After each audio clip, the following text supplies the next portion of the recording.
selamat malam. Ketemu lagi di podcast kami, CPNS Kabupaten Tanah Tidung. Dengan saya, Ulfa, dan rekan-rekan saya ada 11 orang. Banyak ya. Teman-teman, saya ingin mengajak buat pendengar atau penonton, ingin mengajak tentang mengangkat isu-isu yang ada di masyarakat. Nah, kami dari kelompok kami ingin mengangkat isu-isu kontemporer yang ada di lingkungan kami. Yang kami angkat ada 3 setelah kami berdiskusi sama teman-teman tuh ada 3. Ada pertama korupsi, terus keduanya money laundry, dan ketiganya ada terorisme. Jadi untuk korupsi sendiri yang kami angkat itu, jadi yang pertama korupsi yang kami angkat itu tentang korupsi-korupsi yang ada di Indonesia. Mungkin Mbak Ratih bisa dibantu? Terima kasih untuk kesempatannya Mbak Ulfa. Kita tahu sendiri ya, korupsi bukan hal yang asing lagi, bahkan sering terjadi. Oleh KPK, korupsi terus dicari dan selalu ditemukan, Mbak. Bahkan sampai tahun ini juga ditemukan kasus korupsi yang dilakukan oleh Bupati sendiri, Mbak. Yang kemarin sempat viral itu Bupati dari PPU dan Langkat. Terus yang terakhir itu yang dilakukan oleh Ibu Nahas Nurhayati yang merupakan pelapor korupsi dan ternyata berujung menjadi tersangka, Mbak. Ya, itu aja yang saya tahu tentang korupsi sih. Ada tambahan yang lain? Mungkin dari saya ya, ini ada korupsi Bupati Penajam ya, Pasar Utara di Provinsi Kalimantan Timur itu bulan awal-awal tahun ya, bulan 1. Nah, untuk yang kedua kita angkat isu money laundry. Nah, money laundry ini mungkin yang bisa dijelaskan narasumber kita dari Mas Junaidi, bisa dibantu? Bicara tentang money laundry ya, belum lama ini terungkap kasus pencucian uang yang dilakukan oleh Doni Salmanan. Dia ini pemuda berusia 23 tahun yang sudah bergelar menjadi sultan. Itu gelar diberikan oleh publik ya. Nah, dan kasusnya ini tentang investasi bodong. Investasinya kedoknya ini tentang trading. Dan trading ini cukup diminati anak-anak muda ya. Tentu mungkin di kalangan usia 30 tahun ke bawah karena hasilnya cukup instan. Dengan modal yang minim, mereka diiming-imingi dengan hasil yang luar biasa, pencapaian yang luar biasa dengan waktu yang sangat singkat.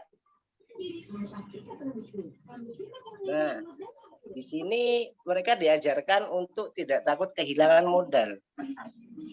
Jadi contohnya, ketika mereka setor modal 100 hari ini dan mereka kehilangan 100, besoknya mereka harus nebus di angka yang 2 kali lipat.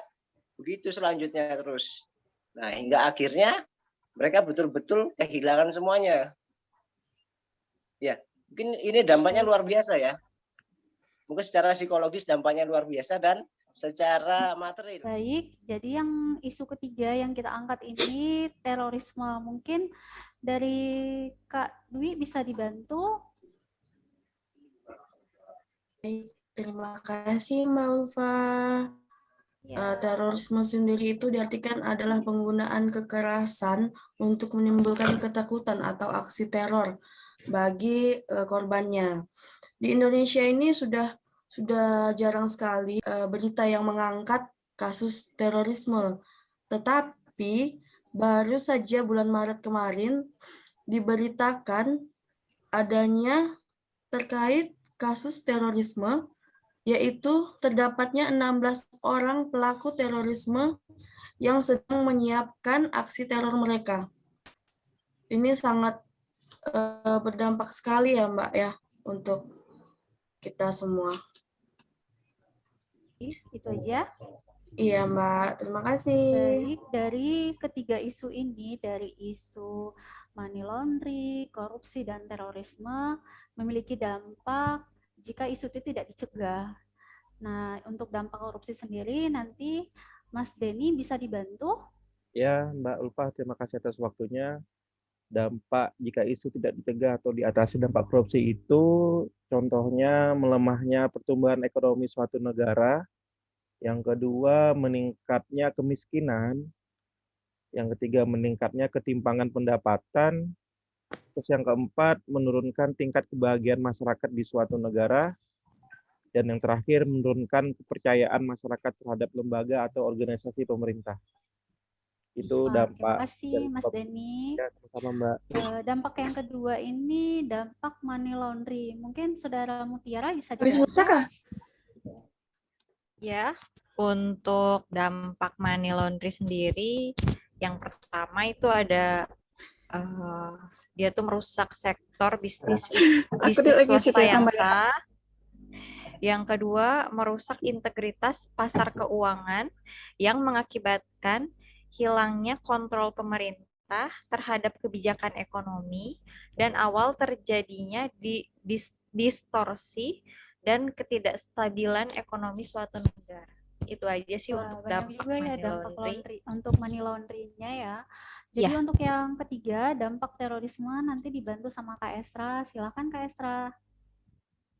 Terima kasih Mbak Ulfa. Menurut saya dampak terorisme yang ada di Indonesia itu kalau tidak diatasi, yang pertama merusak fisik dan mental sosial masyarakat secara umum, juga akan merusak sektor ekonomi dan sektor pariwisata suatu wilayah. Dan yang kedua, menurunnya minat investor untuk melakukan investasi karena faktor keamanan yang tidak terpenuhi. Dan yang ketiga, meningkatnya inflasi dan pelemahan nilai tukar rupiah terhadap mata uang asing dikarenakan karena kekhawatiran dalam berinteraksi. Mungkin itu saja dampak terorisme di Indonesia. Terima kasih Mbak Kak Ulfa. Esra, terima kasih. Jadi rekan-rekan setelah kami berdiskusi dari tiga isu ini, kami mengangkat satu yang paling menjadi prioritas kami, yaitu kasus korupsi. Kenapa kasus korupsi yang menjadi prioritas? Mungkin nanti dibantu sama Mas Idris. Silakan Mas Idris. Oke, baik. Terima kasih Mbak Ulfa. Mungkin saya akan sedikit menjelaskan mengapa korupsi menjadi sebuah prioritas. Karena seperti yang kita tahu, Indonesia dinilai sedang mengalami kemunduran dalam upaya pemberantasan tindak pidana korupsi. Nah, kondisi ini atau kondisi yang saat ini terjadi adalah antara lain banyaknya kasus korupsi yang terungkap ke permukaan, yang keluar di media sosial atau yang ditemukan pihak KPK seperti itu. Contohnya seperti Bupati Langkat yang menjadi tersangka kasus suap pengaturan proyek infrastruktur PUPR dan proyek dinas pendidikan.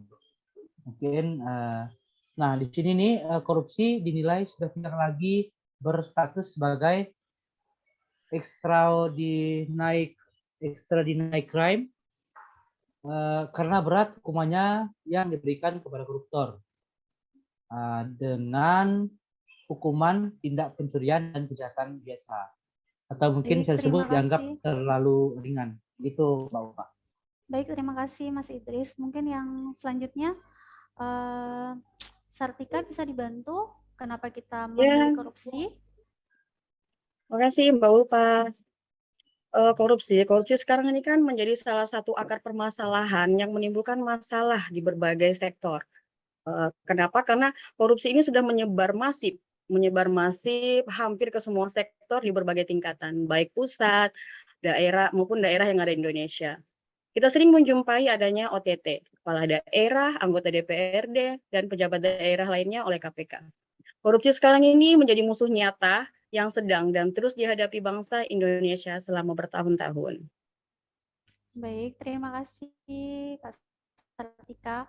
Jadi dari semuanya alasan kami mengangkat korupsi sebagai prioritas kami, di sini ada beberapa pencegahan korupsi dan implementasi dalam kehidupan sehari-hari. Dari isu korupsi ini kami mengangkat cara-cara pencegahan korupsi dan implementasi dalam kehidupan sehari-hari.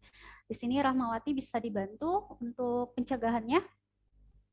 Baik, terima kasih Kak. Di sini ada beberapa rekomendasi pencegahan korupsi dan implementasi yang kita lakukan dalam kehidupan sehari-hari, serta peran dalam pencegahannya tindak korupsi. Yang pertama yaitu membangun sikap anti korupsi, bersikap jujur, menghindari perilaku yang merugikan kepentingan, melaporkan pada penegak hukum apabila Anda menjadi korban perbuatan korupsi, contoh diperas oleh petugas, menerima pemberian atau hadiah dari orang lain, menumbuhkan sikap disiplin dan ketaatan kepatuhan terhadap peraturan. Selanjutnya, menumbuhkan sikap tanggung jawab, menumbuhkan sikap adil dengan memberikan hak kepada orang yang berhak. Lalu, memiliki prinsip transparansi dalam proses semua kebijakan, sehingga segala bentuk penyimpangan itu akan terlihat oleh publik. Lalu ada kewajiban penyampaian laporan harta yang dilaporkan setiap tahunnya.